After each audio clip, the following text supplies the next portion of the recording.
Now back to Outdoors with Larry Ray on ESPN 790 AM. Brought to you proudly by the Tennessee Wildlife Resource Agency, Gaston's White River Resort, Sportsman's Warehouse, and Barton Power Sports. Hey, good Saturday morning. Welcome back to Outdoors with Larry Ray. And, we love to talk to our good buddy Steve McCadams, not only about see what's going on fishing report-wise, but also because, he's in the junior fishing rodeo business like I am. And so here he comes in, smoke on the water, as we bring in Steve McCadams. Look at him come in there. Is that not cool? Steve, man, you look cool coming in this room like that. All right. There was smoke on the water with that hot temperature out there. The other day. Greg Ratliff pulled that up, and it was smoke on our heads, too. So Steve had his Casting for Kids rodeo last Saturday, like we had the Mid-South Junior Fishing Rodeo. The heat was there. We had a couple of hundred kids, and a lot of them, I have to admit, left early and didn't get a chance to win a prize, and also didn't get a chance to win that lifetime hunting and fishing license we give away. But we caught some fish, and I'm assuming, Steve, another good success up there at McKenzie? We did. We had a great event. The fish really been good for us this time, and I think we had more kids catching fish than we ever have, Larry. Despite the hot weather, they did quite well on catfish and took home some big stringers, and nobody got hooked in the head, so everything went over pretty good. Yeah, we didn't have any emergency situations other than one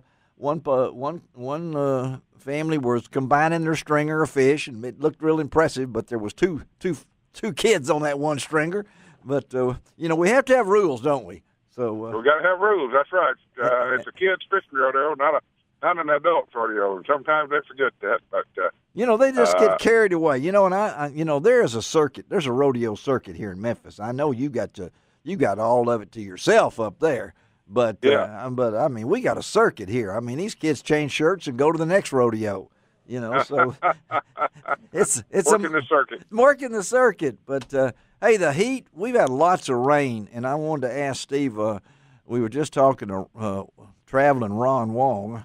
He's going to be able to vote in 3 or 4 states because he's not here. He's at all these other events. But a lot of rain, pop-up rain. What's going on at Kentucky Lake? I know this. I've heard great reports about the bluegill. Yeah, June's a sleeper month for us later on crappie. Our crappie fishing really improves throughout the month of June. And really? By Okay. hot weather, our fish are doing quite well. We're catching a lot of them in mid-range depths. That's the tradition this time of year, anywhere from 9 to 14-foot range. And those crappie are in between the summer patterns and coming back off a kind of postponed spring type stuff. So they're parked in what I call mid-range depths. And we do quite well. It's a month that's overlooked and underrated by most crappie anglers who think spring is the only time to go, and that's not right. June's a good month for me. We've been doing well. I know Ron was talking about him pulling for crappie, using the crankbaits and things along that line. You don't do that, do you? We mostly vertical fish. We're mostly vertical fishing the minnow or a jig tip with the minnow right down in stake beds, man-made fish attractors. There are a few people trolling crankbait on the ledges and drop-offs out there right now and catching a few fish, but we're mostly vertical fishing and putting it right down in front of the crappie, and it's working pretty good.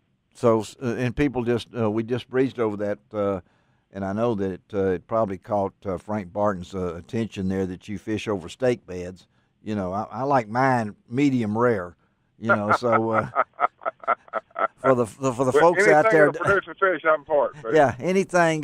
Tell our listeners a little about that, Steve, because you guys do a lot of work to get prepared for the season. So tell our listeners. We put out a lot of man-made fish attractors, and we drive down a series of sticks. We call them stake beds, but they're wooden stalks that we get from sawmills, and they look similar to tomato sticks that you see out in the garden. So people can relate to that. And we're putting about 75 to 100 of those down in a 10 by 12 or 10 by 15-foot area. Wow. He said that, and that's the time, just like when you get ready for the waterfowl season, which you don't have to worry about the dates this year since we already know. That's nice. That is nice to be able to plan ahead. Yeah, plan ahead, but there's so much preparation that goes into the seasons, and that's why I wanted folks to know that these stake beds. How do you determine where you're putting these things? What do you do with that? Well, we put them in several different depth ranges because the fish are going to move around, and different lake levels have effects on where the fish are at certain times of the year. I also have to take in consideration the wind. If it's a gale wind out of the north, where am I going to fish today? So I'll put them in the leeward side of a bay or use a drop off or a ledge if I've got one there. A lot of times we just put stake beds out on a sloping flat. There's nothing special about the topography other than just the right depth zone. Of course, Kentucky Lake fluctuates 4 or 5 feet from summer to winter. So that's right. I always take into account, what the water's going to be at certain times of the year and put a lot of different beds and different depths and let the fish decide where they want to be. But you learn the patterns. After a while, you kind of know what they're going to be, what depth range you're going to be. So I try to keep that in consideration when building them. And you know where they are because you've got them marked, right? Right. In the old days, they used triangulation. I've been doing it so long. GPS wasn't around when I started. We learned to triangulate and, get a landmark here and a landmark there and make kind of a 45-degree angle about it and triangulate. But along came GPS, and we started using that and put things in our waypoints, and that makes it a little bit easier to get back to it. Triangulate. I never thought I'd hear that word on, that's because of Bethel.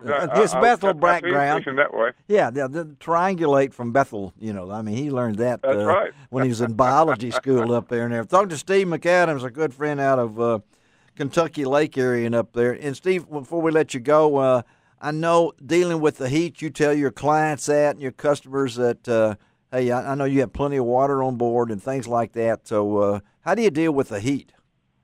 Well, we're starting early. This time of the year, I get on the lake a lot earlier in the morning, almost 6:37. Get out there real early and kind of call it a day at 2 or 3 o'clock. But, if you just hydrate yourself good, keep plenty of Gatorade and water, and that's usually a little bit of a breeze out there. And so as long as you got a little bit of wind, you can take it pretty good. But we just start earlier and quit early and kind of change our routine a little bit because of the heat. Because 2 or 3 o'clock by the middle of the day, it's kind of a sauna out there. So and you're whipped. We pitch our hat in about that time of day and rest up for the next day. You said hat because you need to wear a hat.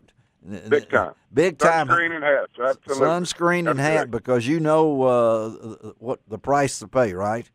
I do. That sun will wear you out. And, everybody should wear sunscreen regardless of what your complexion is, and because it'll burn you up out there. I go to the dermatologist about twice a year and just kind of stay ahead of it. But good sunscreen and a good hat, and you can take it if you prepare yourself properly. It's not that bad. So if you're a guide, though, 1 year in a guide's life is worth like 5. Right.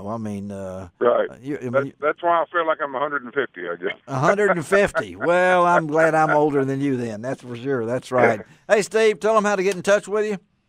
Hey, best way to reach me is my website at stevemcadams.com, and I'll be glad to answer any emails. And we got all of his great fishing reports on lroutdoors.com, and I know you're already probably booking some waterfowl hunts too, right? Already getting a few calls. People are thinking about it. That's right. Yeah, everybody knows the dates now. Thanks, Steve, buddy. We'll talk to you, okay? Okay, Larry. Good to be with you. All right. Thank you. Steve McCadams, and dealing with the heat and everything. And we got Frank Barton in studio with us this morning, and Frank, I know that you got another thing you'd like to talk about. What's going to happen at another city that we know? Yeah. Well, you are really getting into it, buddy. I'm impressed. I don't know what that means. I don't know either, but it's you're on the first day of July. Yes. Just a few weeks away. Yes. Our third location will actually be up and running. That's Barton Power Sports in Forest City, Arkansas. And it's going to be Highway 1 coming out of Memphis, go north on Highway 1, and it's just about 2 blocks on your right. On the right, almost across the street from the Holiday Inn Express. Kind of right across from the Arkansas State Police. That's a good place to be. Troop D headquarters. Yeah. Right directly across from them. So you will have the same Polaris, and what else? We're going to start off with just Polaris right now. Just Polaris, okay. And then we'll see what we might add a little bit later. Okay. Is this facility comparable to the size-wise? Or well, we're going to open up in July, and then we're going to okay. Sometime in about 30 days after we open up, yes, we're going to tear down part of it and he's showing me here right now. We're gonna build onto it and put a pretty nice addition showroom out there. Oh, that is nice. And, so we'll start, but while we're doing that, we're still going to be open. We've already made our plans, and we have provisions of being able to be open and do retail business all during the construction time. So full service. We're looking forward to it. Yeah, full service and full service. I've already hired. Have a general manager who's been out there doing the renovations, and hired a parts and service manager just this week, as a matter of fact, and who lives just about 10 minutes away from Colt, Arkansas, and has lots of experience there and doing with what we're. Where are you going to be, Frank? Are you everywhere? Are you going to be? I'll be moving around. You will be moving around, and that's in Forest City on July the 1st, and then of course later this fall the Indian Motorcycle. Yeah, we should be open out on Mount Moriah in mid-September. Mid-September. I think. Just I'm in not time certain for the when good we'll weather. be. Yeah, we'll have the Victory motorcycles and the Polaris Off-Road and Slingshots by that time. I don't know. I think the Indian may take a little bit longer. They have a certain way how they do things. So maybe mid-October on that. But we're going to try and get it as quick as we can. Pretty fired up. Will there be some Slingshots in Forest City? Have a slingshot at least? We're talking about putting slingshots. Yeah, you need to have one out there at least so you can drive it around from business to business, because you're still in Jonesboro, right? We'll still have Barton Power Sports in Jonesboro. Because that's if you've driven up there on Highway 63 and look on your left and see it. Frank's the only business I know. It says he opens at 8, but it takes him an hour to get things cranked out. Well, we've moved things around. We've built a fence, put a fence up around the Jonesboro store for the outside display, so we don't move things. But you do in West Memphis, though. In West Memphis, we still move things in and out. You move things in and out, and the Kubota is right next to it. And the big orange Kubotas are right next to it, and the freeway is finally settling down. There's not an orange barrel anywhere in West Memphis. Can you believe that? How long we been? How about a round of applause? All right. How about come on? Yeah. And Frank is located. But that'll change. Yes. You go on the other side of West Memphis, we got orange barrels. Yes, you do. Now, why'd you have to bring that up? Yeah, just let it ride like that. All right, let's take a break. We're going out to California now.